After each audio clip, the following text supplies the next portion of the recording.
second victim, the identity of that individual we're prepared to release today. He's a 51-year-old male by the name of Raul Herrera.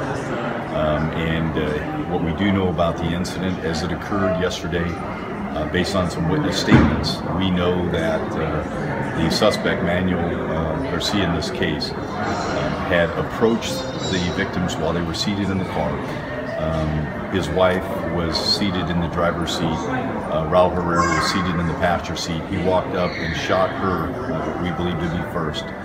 She was shot in the chest and the head, and then shot Raul Herrera also in the chest and the head area. And then after shooting him, opened the door and pulled him out of the vehicle. So we do know that occurred.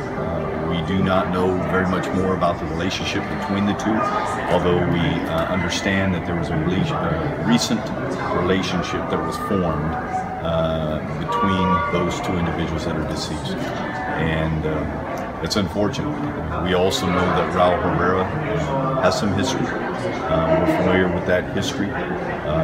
We know that he has a prior conviction, that he was wearing an ankle monitor at the time of this incident. But we know very little else about what has occurred between them two, or what led up to this violent act. We had extensive communication with his daughter yesterday prior to him taking his own life. The daughter had reached out to our communications operator, let them know that he had texted her several times.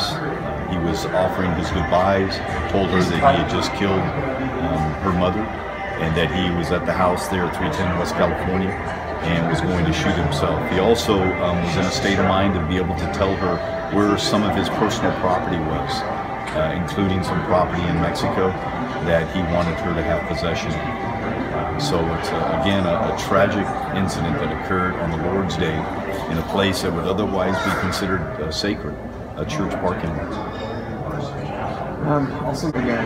It's unfortunate that mass shootings have become a normal way of life in the world, and America is no exception.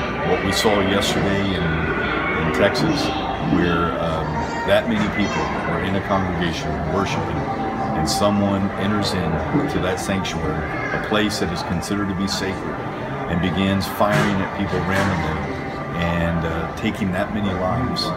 It's unfathomable that that could happen today in America, but we're seeing it more and more.